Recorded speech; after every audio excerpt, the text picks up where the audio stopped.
안녕하세요. 주식조아입니다. 이번 영상에서는 제가 여러분들과 주식은 언제 팔아야 하는가 라는 내용을 가지고 여러분들과 이야기를 나눠보고자 합니다. 사실 주식 투자를 처음 시작하게 되면 저 같은 경우 가장 궁금했던 게 주식 초보 시절에는 내가 매수한 주식이 도대체 플러스가 날 수도 있고 마이너스가 날 수도 있는데요. 도대체 이 주식은 언제 팔아야 하는가? 이런 것들이 이제 주식 투자를 하면서 가장 많이 이제 고민했던 주제였던 것 같습니다. 그래가지고 제 개인적인 이야기를 한번 말씀드려 보면, 저도 저를 이제 개인적으로 저랑 이제 대학교 동기지만 저보다 이제 더 주식 투자를 먼저 시작을 했고 이제 증권업계에서 일하고 있기 때문에 저한테는 약간 주식의 멘토와 같은 그런 친구가 있습니다. 제가 주식 투자를 처음 시작했을 때 그 친구한테 많이 이제 주식 투자에 대해서 조언을 얻고 했었는데요. 제가 어떤 주식에 투자를 하고 이제 주식 투자가 이제 주가가 많이 떨어져가지고 계속 이제 고민을 하고 그러면서 그 친구한테 조언을 많이 구했었는데, 제가 그때 이제 많이 조언을 얻었던 것 중에 하나가 이제 그 친구한테 물어봤던 게, 내가 투자한 이 회사를 지금 손실이 나고 있는데 계속해서 투자를 이어가야 될지, 존버를 해야 될지, 또는 그냥 매도하고 다른 종목으로 갈아타야 할지, 이런 것들에 대해서 물어봤었습니다.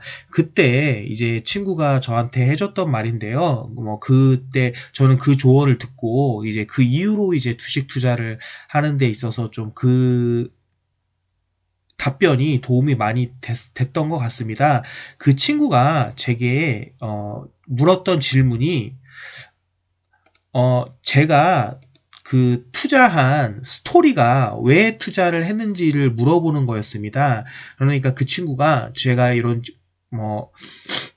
고민을 상담했을 때, 저는 그렇죠. 저는 왜 그 주식 투자 회사에 투자를 하게 됐는지, 그리고 지금 주식을 매도하려고 하는데 내가 그 투자한 이유가 변했는지 변하지 않았는지에 대한 그런 것들을 물어봤었습니다. 그리고 이제 저는 이제 그때 약간 조금 초보 시절이었고, 그래서 그랬는지 이제 주가의 가격이 떨어지고 그냥 사람들이 외국인이 팔고 차트가 어떤 모양이고 이런 것들에 대해서 되게 집중해서 그런 것들에 대해서 답변을 좀 설명해 주거나 이런 걸 기대했었는데, 제가 느끼기에는 그때 당시에는 조금 뒤통수를 얻어맞는 것 같은 그런 충격적인 좀 경험이었고, 그 이후로 좀 투자관이 많이 바뀌었던 것 같습니다.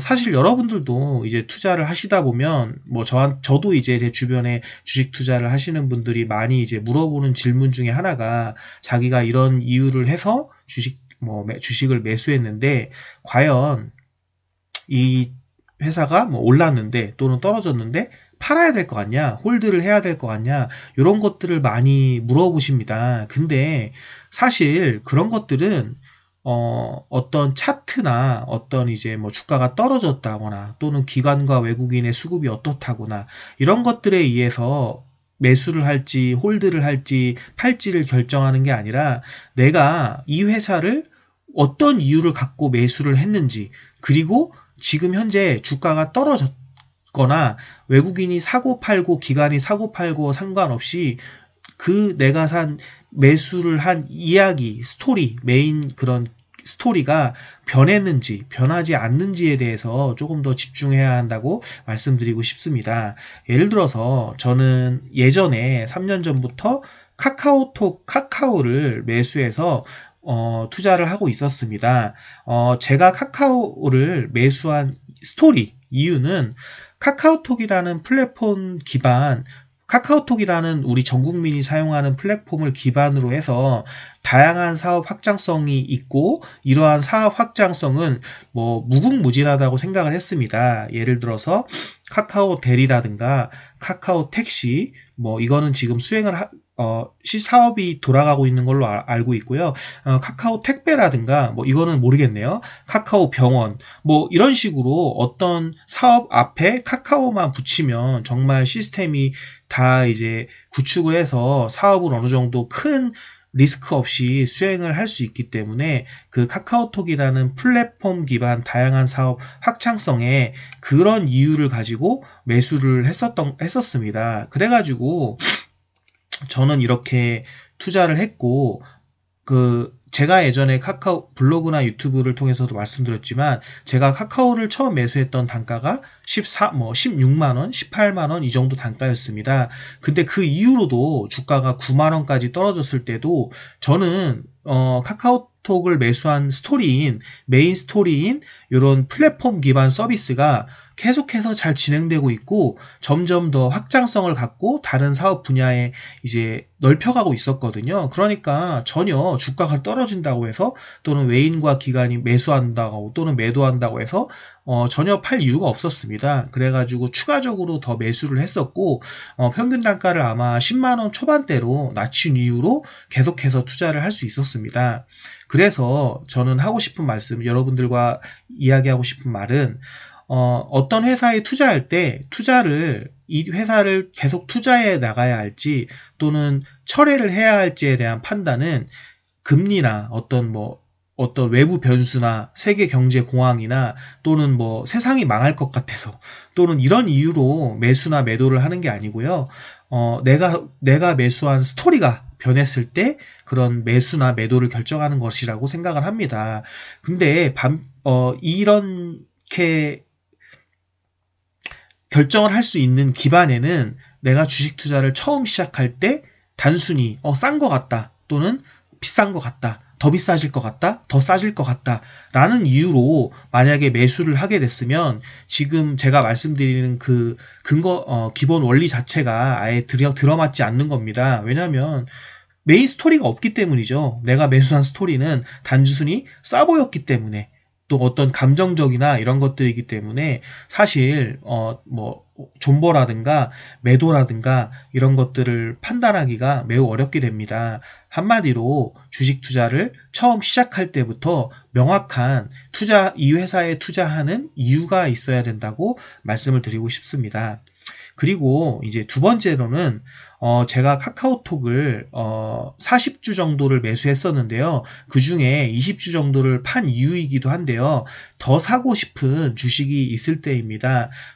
보통 메리츠 자산운용의 존니 대표나 이런 분들이 많이 이제 이야기를 하시는 것 중에 하나가 내가 가진 돈은 항상 주식에 투자가 되어 있어야 한다고 주장을 많이 하십니다. 사실은 이 부분은 투자하는 패턴이나 투자하시는 여러분들 간의 의견이나 패턴이나 이런 성격 이런 거에 따라서 많이 달라질 수 있기 때문에 저는 개인적으로는 현금을 어느 정도 확보해야 된다 또는 풀 베팅이 되어 있어야 한다 라는 것에 대해서 일단은 논하고 싶진 않습니다. 다만 저 같은 경우는 항상 제가 있는 가용 현금이 거의 대부분 다 100% 거의 100% 이제 투자가 되어 있기 때문에 사실 더 사고 싶은 주식이 있을 때는 어쩔 수 없이 조금 더 이익이 났거나 이런 주식을 매도해서 그 주식을 살 수밖에 없습니다. 그래서 제 얘기를 한번 사례를 들어보시면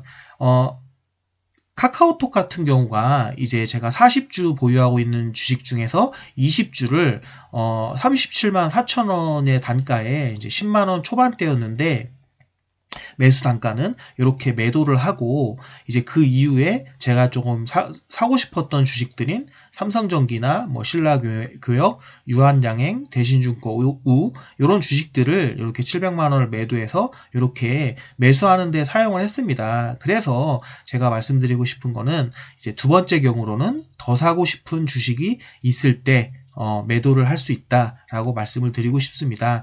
그리고 마지막으로 이제 두 번째에 이어서 제 경험담을 말씀드리면 두 번째와 어느 정도 이어지는 경우인데요.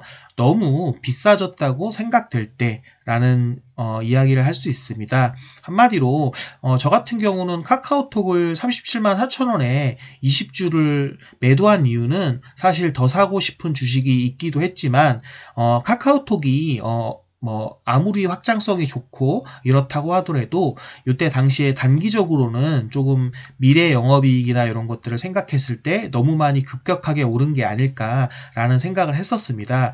그래서 반 정도를 매도를 한 거고요. 반 정도를 함에도 불구하고 나머지 20주는 남겨줬던 이유는 너무 비싸졌다고 생각됐지만 어쨌든 가장 근본 주식 투자를 할 때 가장 근본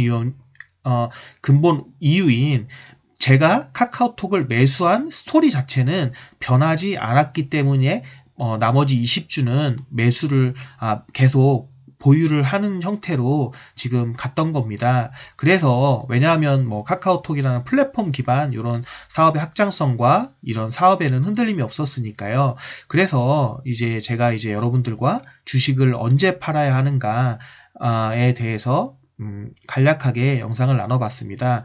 여러분들도 뭐 투자를 하시면서 내가 보유한 주식을 도대체 언제 팔아야 할까 이런 고민을 많이 하시는데요. 제가 여러분들과 말씀드린 첫 번째 내가 매수한 스토리가 변했을 때, 두 번째 더 사고 싶은 주식이 생겼을 때, 세 번째 너무 비싸졌다고 생각될 때 이런 경험들을 한번 참고하셔가지고 투자를 하기 전이나 투자 후에 이런 것들을 한번 생각해 보셨으면 좋겠습니다. 예, 감사합니다.